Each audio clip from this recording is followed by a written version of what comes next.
नमस्कार। कॉलेज के online platform पर मैं भगवती प्रसाद सोनेल आपका स्वागत करता हूं। आज हम बीए फोर्थ ईयर की क्लास का अध्ययन करेंगे। BA fourth year. और आज अपने जो अध्ययन का विषय है वो है प्रथम विश्व युद्ध।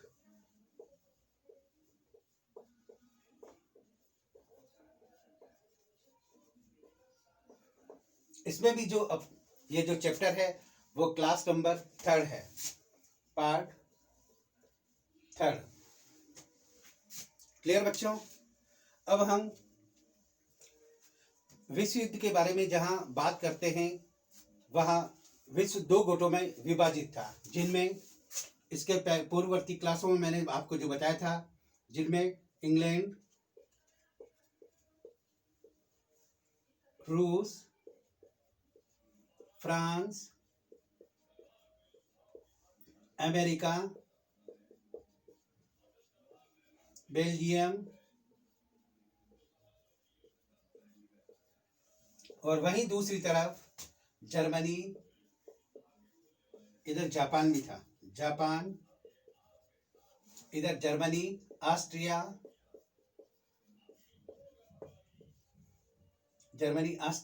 और टर्की,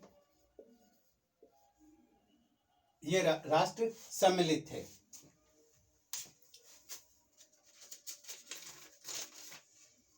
मुख्य रूप से यह राष्ट्र ही सम्मिलित थे।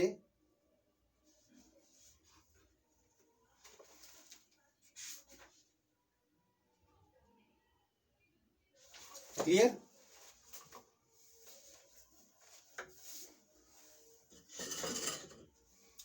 और इनके मध्य आपस में युद्ध हुआ। हम जो बात कर रहे थे वो प्रथम विश्व युद्ध के लिए जिन्हें उत्तरदायी ठहराया गया था उन राष्ट्रों की, जिनमें सब जर्मनी को उत्तरदायी ठहरा रहे थे, किंतु जब एनालिसिस किया गया तो ऑस्ट्रिया को भी इसमें शामिल किया गया, क्योंकि ऑस्ट्रिया ने उत्तेजनात्मक कार्रवाई की और युद्ध के लिए आगे आया। वहीं सर्बिया को भी इस युद्ध के लिए दोषी ठहराया, क्योंकि सर्बिया ने ही जब राजकुमार पर 2 बार अटैक हो चुका था फिर भी उसकी सुरक्षा का कोई प्रबंध नहीं किया, तो अतः उसको भी दोषी ठहराया। वहीं रूस ने जल्दबाजी में सर्बिया को लेकर युद्ध की घोषणा कर दी, अतः यह एक उत्तेजनात्मक कार्रवाई थी। इसे शांति से, कूटनीतिक वार्तालाप से भी किया जा सकता था। इसके बाद बात करते हैं जर्मनी की।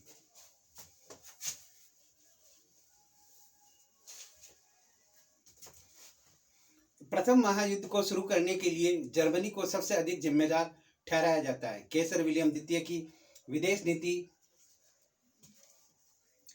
तथा सैन्य वृद्धि से सभी राष्ट्र पहले से ही चिंतित थे। उसके स्थान पर यदि कोई संतुलित विचार वाला शासक होता तो महायुद्ध रोका जा सकता था। उसका सबसे बड़ा दोष ऑस्ट्रिया को बिना किसी शर्त पर सहायता का वचन देना था। दूसरा दोष सैनिक अधिकारियों के परामर्श को अधिक महत्व न देना। तीसरा दोष इंग्लैंड और फ्रांस को संभावित कदम पर विचार किए बिना ही उसकी कार्यवाही की योजना बनाना। जर्मनी अधिकारियों के अनुमान भी काफी गलत सिद्ध हुए। उनका विश्वास था कि जर्मनी की प्रचंड शक्ति से टकराने का साहस रूस कदापि नहीं करेगा, यानी कभी भी उनसे टकराने का साहस नहीं करेगा। रूस के युद्ध में कूद पड़ने से स्थिति में और भी अधिक जर्मन अधिकारियों के रूस से मित्रों, विशेषकर इंग्लैंड को युद्ध में सम्मिलित होने की आशा नहीं थी, यानी इंग्लैंड तो लास्ट तक युद्ध में शामिल होना नहीं चाहता था। अतः युद्ध को शुरू करने तथा उसे व्यापक बनाने का दोष जर्मनी को ही दिया जाता है, इसमें कोई संदेह नहीं है। परंतु यह मानना न्यायोचित नहीं होगा कि जर्मनी ने पहले से बेल्जियम और फ्रांस को हड़पने की योजना बना रखी थी। वस्तु स्थिति यह रही कि युद्ध शुरू होने के पहले तब तक जर्मनी के नागरिक अधिकारी स्वयं कैसर विलियम द्वितीय युद्ध टालने के लिए प्रयत्नशील थे। परंतु जब सारा मामला सैनिक अधिकारियों के हाथ से चला गया तो उन्होंने ऑस्ट्रो सर्बियन संघर्ष को विश्वव्यापी बनाने में अधिक विलंब नहीं किया। कई विद्वानों का मानना है कि सैनिक अधिकारियों के गुप्त सुझावों के कारण ही ऑस्ट्रिया ने सर्बिया के संतोषजनक उत्तर को भी ठुकरा कर युद्ध घोषित कर दिया। अगला फ्रांस, यानी फ्रांस को भी उत्तरदायी ठहराया गया।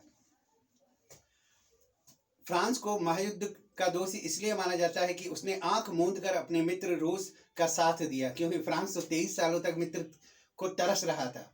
अतः रूस उसका मित्र बना तो वो आंख मूंद कर उस पर भरोसा कर लिया और युद्ध में कूद पड़ा।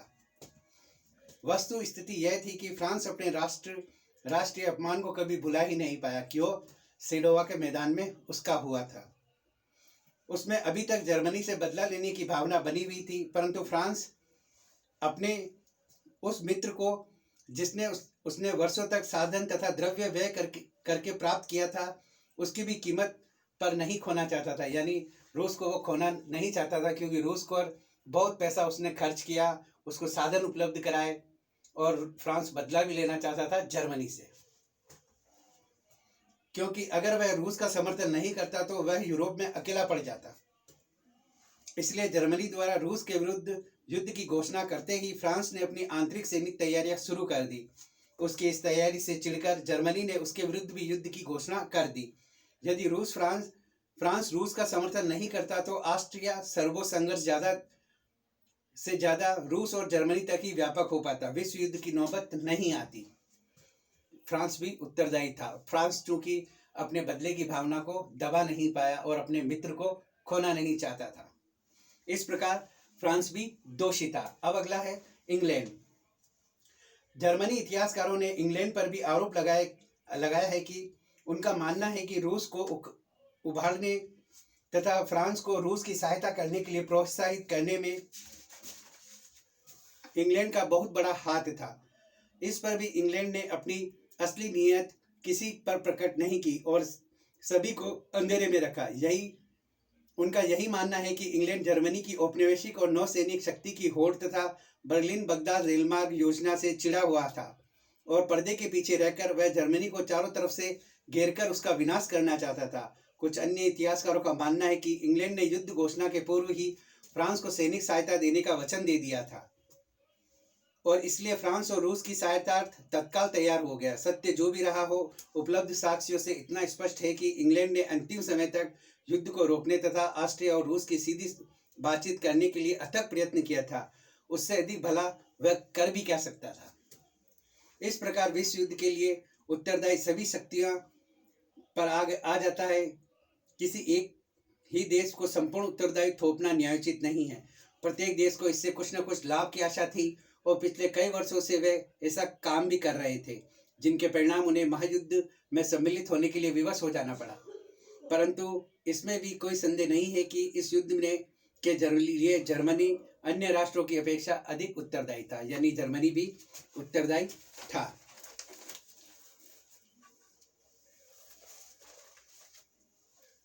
नेक्स्ट है, क्या यह युद्ध टाला जा सकता था? यूरोपियन देशों को 1914 का युद्ध अप्रत्याशित लगा। यूरोप का कोई भी देश न तो युद्ध के लिए तैयार था, न ही किसी देश से आशा की थी कि प्रथम विश्व युद्ध होगा। युद्ध प्रारंभ होने के अंतिम समय तक जर्मनी युद्ध को सीमित रखने का प्रयास किया। जर्मनी ने इंग्लैंड के द्वारा किए गए प्रयासों को इसलिए विरोध किया क्योंकि वह अपने मित्र ऑस्ट्रिया को स्पष्ट रूप से समर्थन देना चाहता था। रूस किसी बड़े युद्ध के लिए तैयार नहीं था, उसे तो फ्रांस की सहायता मिलने की आशा भी नहीं थी। इंग्लैंड ने युद्ध को टालने का हर संभव प्रयास किया। उसी के प्रयासों से सर्बिया ने ऑस्ट्रिया के अधिकांश मांगों को मान लिया था, यानी इंग्लैंड ने समझाया सर्बिया को और उसने इनकी मांगों को मान भी लिया था। इस प्रकार यूरोपियन देशों को यह उम्मीद नहीं थी कि ऑस्ट्रिया के युवराज की हत्या को लेकर विश्व युद्ध प्रारंभ हो जाएगा।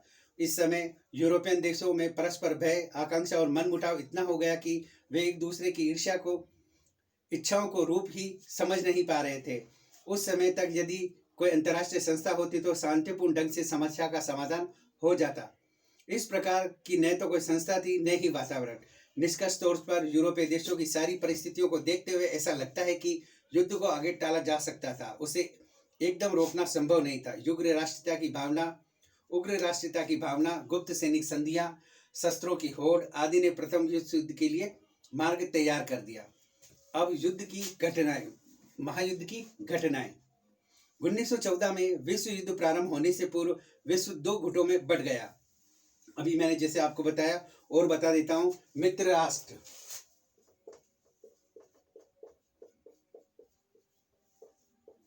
इनमें कौन कौन शामिल थे? इंग्लैंड, फ्रांस,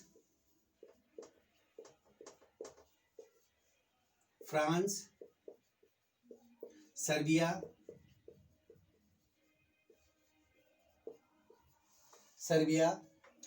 रूस, जापान, अमेरिका,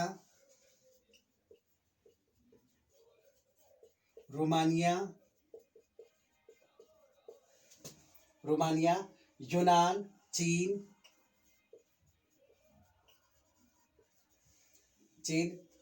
पनामा, ब्राजील,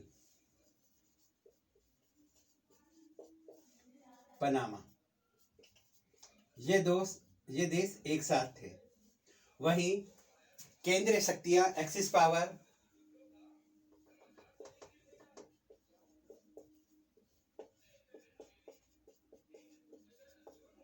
शक्तियां इनमें सम्मिलित थे जर्मनी, ऑस्ट्रिया,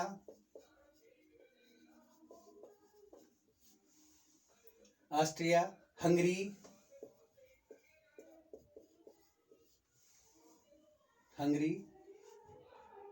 तुर्की, बुल्गारिया,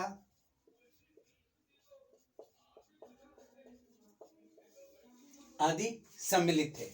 यानी ये जो देश मैंने आपको बताए, ये एक तरफ थे और ये दूसरी तरफ से। इस तरफ देखेंगे तो होड़ लगी हुई है इनके साथ लगने की। 1 2 3 4 5 6 7 8 9 10 11 और अधिक 11 से अधिक राष्ट्र एक साथ थे।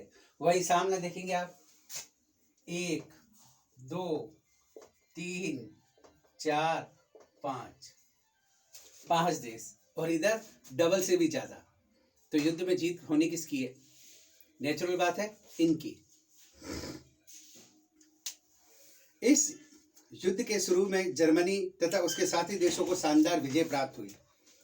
1917 में जर्मनी ने रूस को पराजित कर दिया और उसे ब्रेस्ट लिटोवस की संधि पर हस्ताक्षर करने के लिए विवश किया। रूस में इस समय बोल्शेविक क्रांति हो चुकी थी। इसके नेता युद्ध से अलग होकर शांतिपूर्वक रूस का विकास करना चाहते थे, इसलिए 1917 में रूस और जर्मनी के बीच युद्ध बंद हो गया। इस समय जर्मनी ने अमेरिका के, ये छोटी छोटी बातें बता रहा हूँ, इससे विस्तृत भी हम पढ़ेंगे, जहाजों को डुबो दिया जिनमें कई अमेरिकन मारे गए। जर्मनी की इस कार्रवाई से क्रुद्ध होकर अमेरिका के राष्ट्रपति विल्सन ने 6 अप्रैल 1917 को जर्मनी के विरुद्ध युद्ध की घोषणा कर दी। मोस्ट इंपोर्टेंट लाइन है बच्चों, अक्सर जीके में पूछी गई है। 6 अप्रैल 1917 अमेरिका कब शामिल हुआ? 6 अप्रैल 1917। ये अक्सर जीके में पूछे गई है कि अमेरिका प्रथम विश्व युद्ध में कब शामिल हुआ। बहुत से बच्चे ये नहीं जानते हैं कि अमेरिका उस समय था और प्रथम विश्व युद्ध में शामिल था। तो ये मोस्ट इंपोर्टेंट लाइन है, आप इसको अंडरलाइन करना कि अमेरिका इस समय युद्ध में शामिल हुआ था।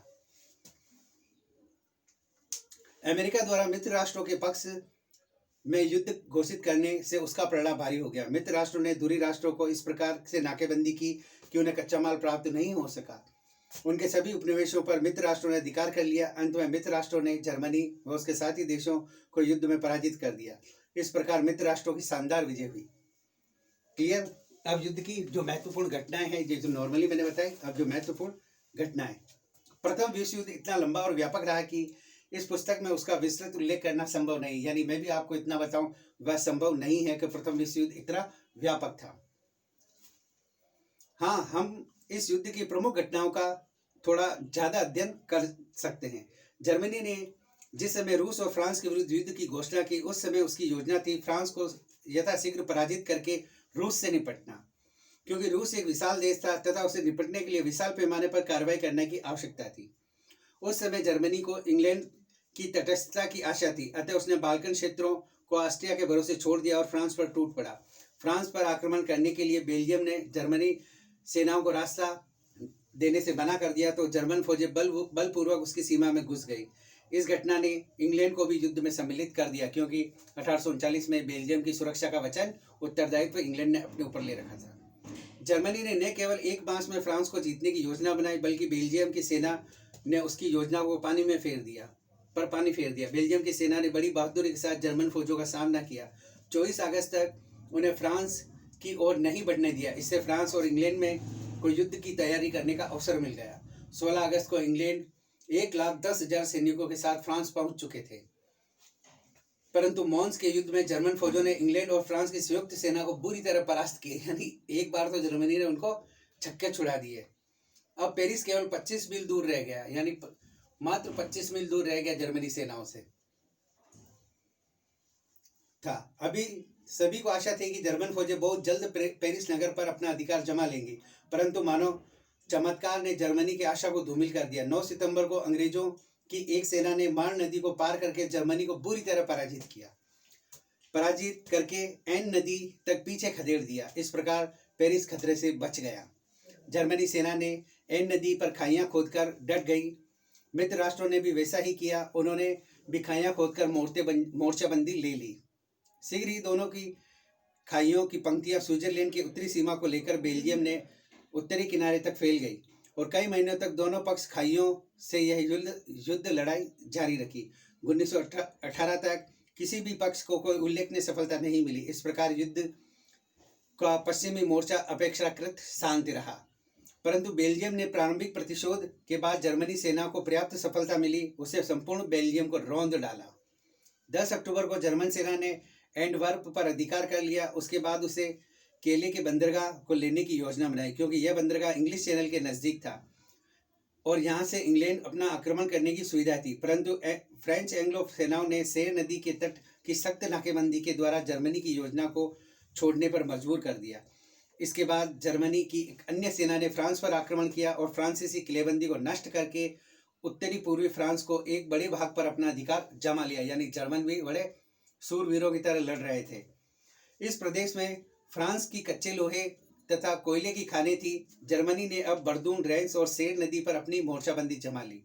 पूर्वी मोर्चा मोस्ट इंपोर्टेंट है, अक्सर ये पूछा जाता है पूर्वी मोर्चा। युद्ध शुरू होते ही रूसी सेनाओं ने तेजी के साथ प्रयाण करके पूर्वी प्रशा पर आक्रमण किया। अरब में रूसी सेना को सफलता मिली, किंतु 26 अगस्त प्रसिद्ध जर्मन सेनानायक हिडेनबर्ग ने टेननबर्ग में युद्ध में रूसियों को बुरी तरह पराजित किया और रूसी सेना को भागकर अपने ही सीमाओं में जाना पड़ा। इस युद्ध में रूस को लगभग 80,000 सैनिक मारे गए। उसके उपरांत रूस की एक अन्य सेना ने ऑस्ट्रिया पर आक्रमण किया और ग्लेशियर के प्रदेश पर अधिकार कर लिया। इसके बाद कोरपोथियन के दर्रे पर भी रूसियों को अधिकार कायम हो गया। यहाँ से रूस की योजना हंगरी पर आक्रमण करने की थी, परंतु जर्मन सेनापति मैकेंस ने रूसियों को पराजित करके ग्लेशियर से भगा दिया।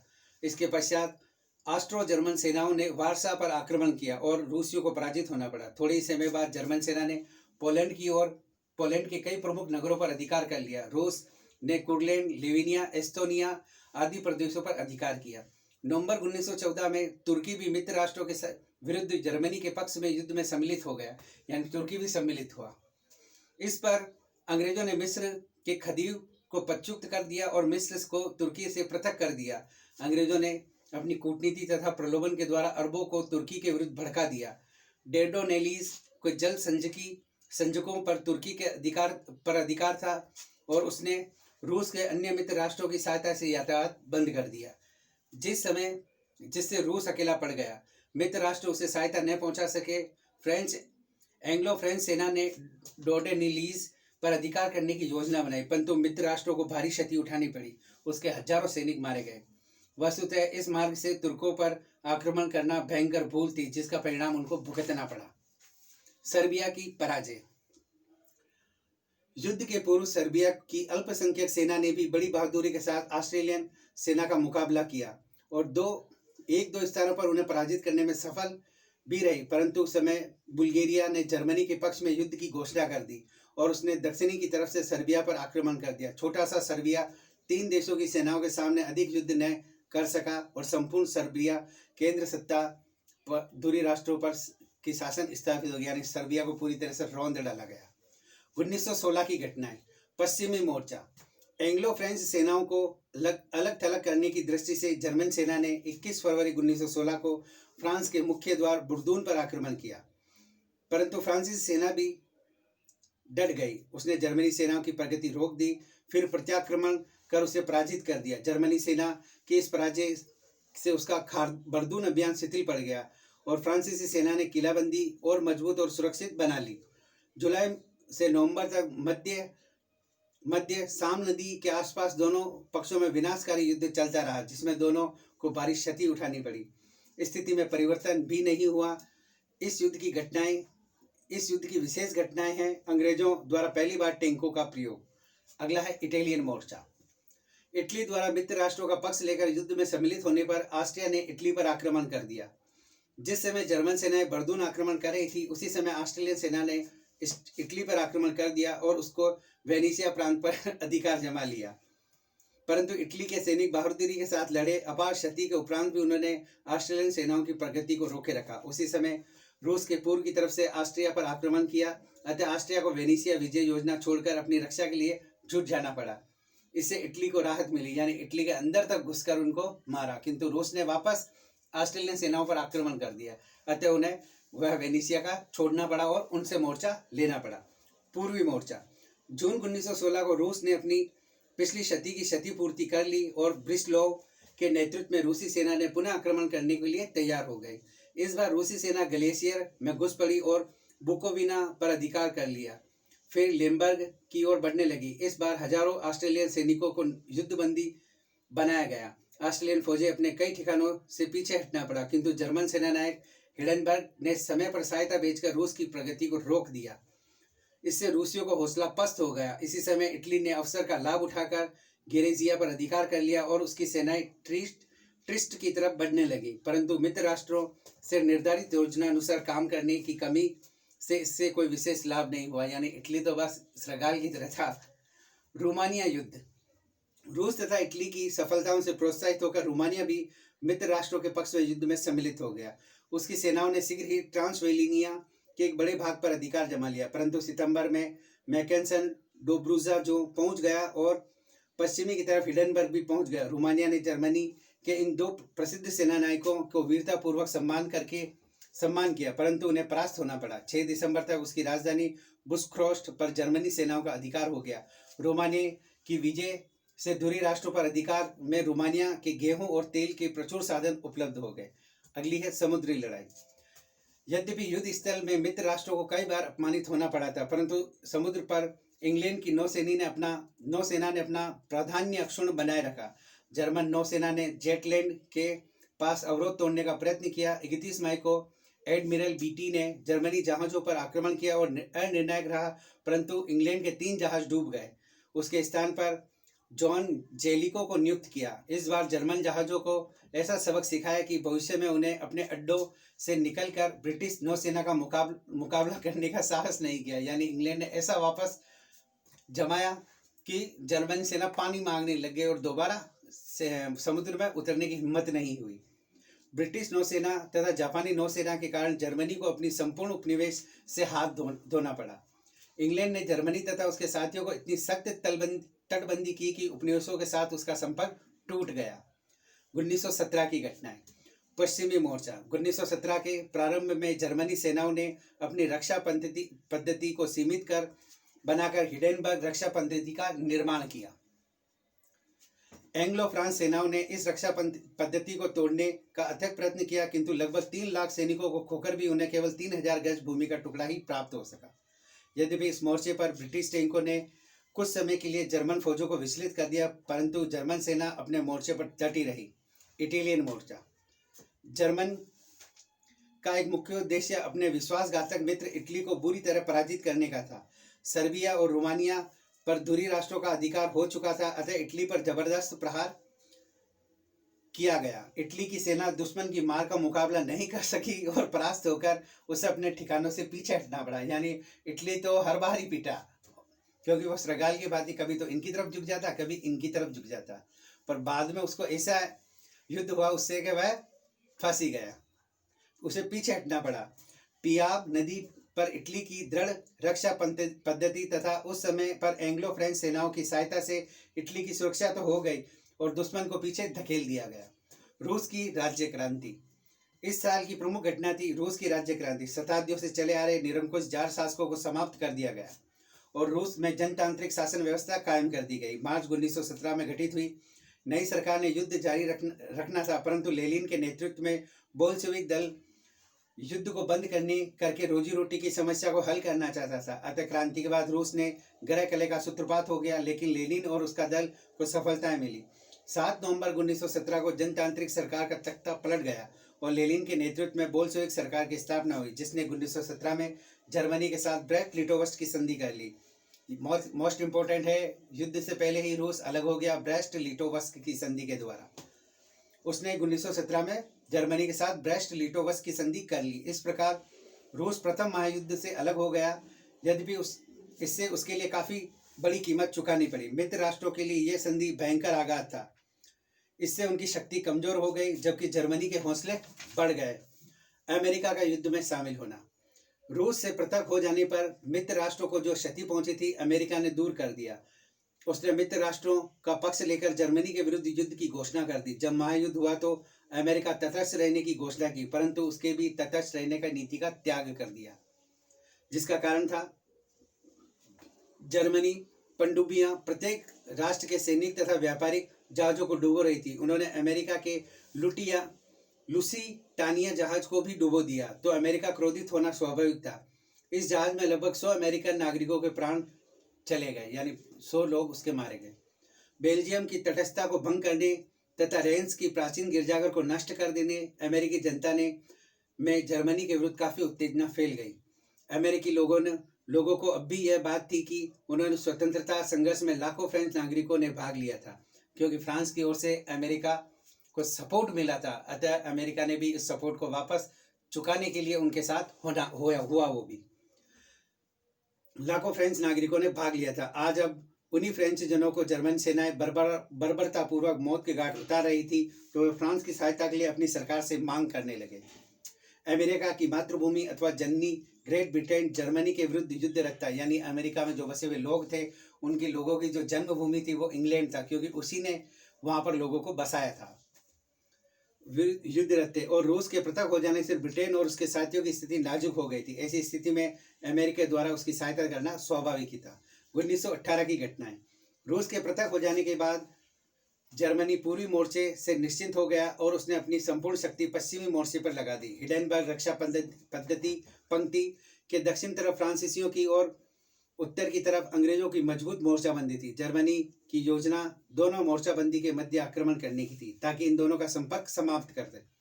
फलस्वरूप प्रथम आक्रमण अंग्रेजों की रक्षा पद्धति की तरफ किया गया और ब्रिटिश फौजों को अमीन तक पीछे हटना पड़ा। ऐसा प्रतीत होता है कि अमीन पर भी जर्मनी का अधिकार हो जाएगा, परंतु फ्रेंच सेना की सहायता से ब्रिटिश फौजों ने जर्मनी सेना की प्रगति रोक दी। इसके बाद जर्मन सेनाओं ने दक्षिण की तरफ फ्रांसीसियों पर आक्रमण किया। फ्रांसीसियों को परास्त होकर पीछे हटना पड़ा और सोएरसो और शतोथियोरी पर जर्मनी का अधिकार हो गया। जर्मन सेनाएं आगे बढ़ती गई और पेरिस से केवल 40 मील दूर रह गई, परंतु उसी समय फ्रांसीसियों ने पूरी शक्ति के साथ आक्रमण किया और जर्मनी की प्रगति को रोक दिया। अगला है जर्मनी की पराजय। अब जो इंग्लैंड और फ्रांस है उन पर आक्रमण हुआ, उनकी रक्षा पद्धति पर आक्रमण हुआ। अब दोनों ने मिलकर जर्मनी को परास्त कर ही दिया अमेरिका के सपोर्ट से। जर्मनी की संयुक्त सफलताओं ने मित्र राष्ट्रों को यह सबक सिखा दिया कि जब तक वे आपस में एकता और सहयोग से काम नहीं करेंगे, तब तक जर्मनी को परास्त करना नहीं होगा। अतः 1918 में फर्डिनेंड फ्रेंच को मित्र राष्ट्रों की सेनाओं का सर्वोच्च सेनापति नियुक्त किया गया। जुलाई में लगभग 10 लाख अमेरिकन सैनिक भी फ्रांस पहुंच गए। इससे मित्र राष्ट्रों की शक्ति चौगुनी हो गई। 15 जुलाई को जर्मन फौजों ने पेरिस की तरफ से प्रस्थान किया, किंतु उन्हें बुरी तरह परास्त होकर लौटना पड़ा। इसके बाद मित्र राष्ट्रों ने प्रत्याक्रमण किया और जर्मन फौजों को भागकर हिडेनबर्ग की रक्षा पद्धति में आश्रय लेना पड़ा। जर्मन के दुर्भाग्य का यही अंत नहीं था। इसी समय उसके साम्राज्य में आंतरिक विद्रोह भी उठने लग गए। सर्वप्रथम यूक्रेनिया के लोगों ने विद्रोह का झंडा फहराया। इसके बाद फिनलैंड में भी गृह युद्ध हो गया। उधर मित्र राष्ट्रों के सर्वोच्च सेनापति फ्रांच ने भी अपनी सेनाओं का पुनर्गठन किया और बाल्कन प्रायद्वीपों पर अपनी गतिविधियां बढ़ा दी। जर्मन और ऑस्ट्रिया बाल्कन में सैनिक सहायता न पहुंचा सके, इसके लिए बुल्गारिया के मित्र राष्ट्रों का सामना करना पड़ा। अब अधिक समय तक मैदान में न टिक सका। 29 जनवरी 1918 को बुल्गारिया ने आत्मसमर्पण कर दिया। मध्य पूर्व में अरबों ने विद्रोह करके तुर्की की शक्ति को कमजोर कर दिया। मित्र राष्ट्रों ने अरबों की सहायता से सीरिया, मेसोपोटामिया आदि प्रदेशों पर अपना अधिकार जमा लिया। जर्मन के साथ तुर्की को भी किसी प्रकार सहायता न पहुंचा सका और विवश होकर 31 अक्टूबर 1918 को तुर्की को मित्र राष्ट्रों के सामने आत्मसमर्पण करना पड़ा। अब जर्मनी केवल ऑस्ट्रिया की सहायता पर निर्भर था, परंतु ऑस्ट्रिया की आंतरिक स्थिति भी नाजुक हो चुकी थी। उसने साम्राज्य के विभिन्न जातियां अपनी स्वतंत्रता के लिए संघर्ष कर रही थी और उनमें से कुछ तो मित्र राष्ट्रों का सहयोग व समर्थन भी मिलना शुरू हो गया था। इधर इटली ने भी ऑस्ट्रिया पर जबरदस्त आक्रमण कर रखा था और इटालियन सेनाओं ने ट्रेंट एवं ट्रिस्ट पर अधिकार जमा लिया। इस प्रकार ऑस्ट्रिया की स्वयं की स्थिति डगमगा रही थी। इस लड़खड़ाती स्थिति को संभालना जर्मनी सीमा से बाहर था। परिणाम स्वरूप 3 नवंबर 1918 को ऑस्ट्रिया ने भी मित्र राष्ट्रों के सम्मुख आत्मसमर्पण कर दिया, यानी ऑस्ट्रिया भी अब आत्मसमर्पण कर गया। अब केवल जर्मनी बचा था जो संपूर्ण विश्व में अकेले लड़ना था और विश्व अकेले जर्मनी के लिए इस महान चुनौती का सामना करना असंभव था।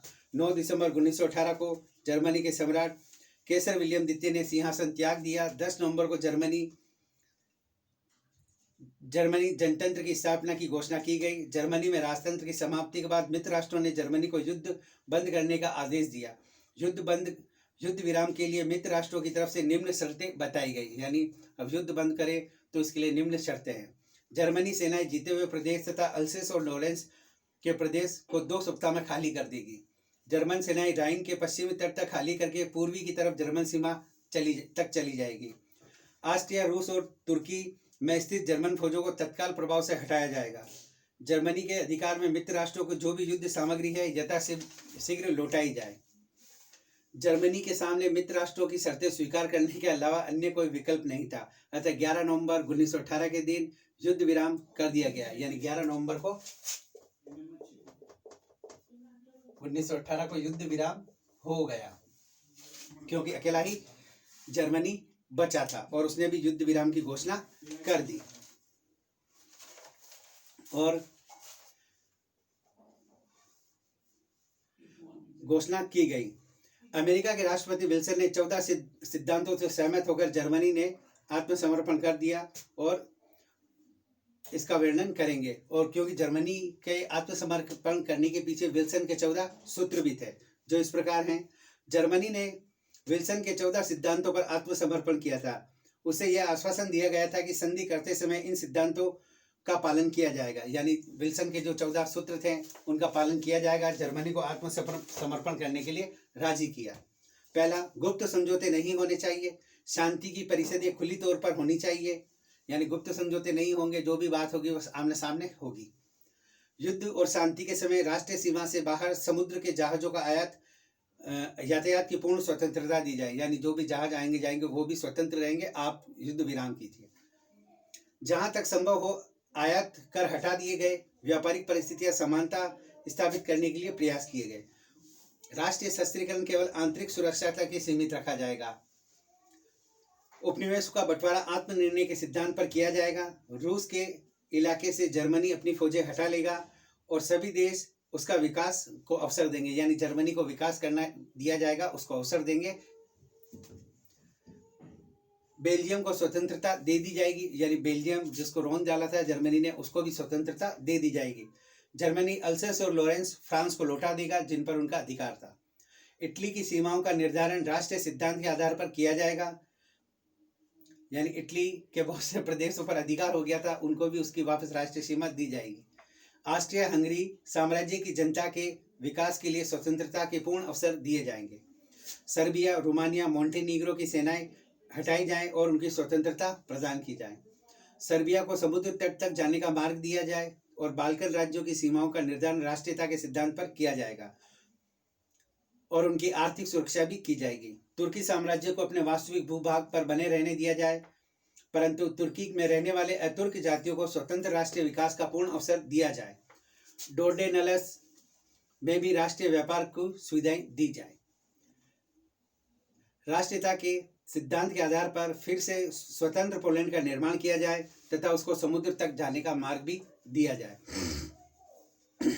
राष्ट्रीयता और आत्मनिर्णय के सिद्धांत के आधार पर अंतर्राष्ट्रीय संस्था का निर्माण किया जाएगा, जो बड़े बड़े राज्यों को स्वतंत्रता और सुरक्षा का विश्वास दिला सके।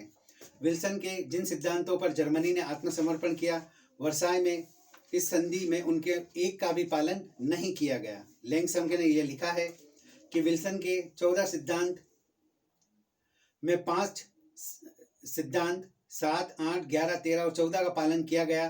4 संख्या जिनकी 5, 6, 9, 10 का पालन इस प्रकार से हुआ कि जैसे मित्र राष्ट्रों को लाभ पहुंचाना हो, एवं 4 संख्या 1, 2, 3, 4, 12 की उपेक्षा की गई। यद्यपि विल्सन की कुछ शर्तों का पालन नहीं किया गया, परंतु इसमें कोई संदेह नहीं है कि उसके सिद्धांतों का वर्साई की संधि में पर बहुत अधिक प्रभाव पड़ा था। यदि विल्सन ने होता तो संधि की शर्तें और अधिक कठोर और अन्यायपूर्ण होती, और इसके बाद प्रथम विश्व युद्ध समाप्त हो गया। जर्मनी पेरिस में एक शांति सम्मेलन बुलाया गया। अब इसका अध्ययन हम अगली वाली क्लास में करेंगे कि पेरिस शांति सम्मेलन में क्या हुआ, किन किन देशों ने भाग लिया और किस प्रकार इन राष्ट्रों से संधियां की गई, जर्मनी से, ऑस्ट्रिया से, हंगरी से, तुर्की से और बुल्गारिया से। इनसे संधियां हुई, ये संधियां भी इम्पोर्टेंट है। किस प्रकार इन पर संधियां थोपी गई, किस प्रकार इनके जो संधियों पर हस्ताक्षर करने वालों को बुलाया गया, लाया गया और इन्होंने किस प्रकार संधियां की, इन आदि बातों की विवेचना की जाएगी इससे अगले वाले अध्याय में। तो आप इस चीज़ को कंटिन्यू रखिए ताकि आपको ये जो वर्ल्ड वॉर है, प्रथम विश्व युद्ध है, उसको पूरा का पूरा आपके समझ में आ जाए और आपको एग्जाम की दृष्टि से इसमें महत्वपूर्ण फायदा हो। मुख्य रूप से आप ये ध्यान रखना कि जो प्रथम जो विश्व युद्ध है उसका जो आत्मसमर्पण हुआ जर्मनी का, जो विल्सन के 14 सूत्र थे और उसमें एक राष्ट्र संघ की बात निर्माण करने की बात की गई थी, वो सबसे ज़्यादा महत्वपूर्ण है। और इसका आगे जाकर निर्माण भी हुआ, किंतु विल्सन ने ही इसकी सदस्यता ग्रहण नहीं की और इस प्रकार इसे कुमाता की कुपुत्री कहकर पुकारा गया। क्लियर? आज की क्लास में इतना ही। जय हिंद,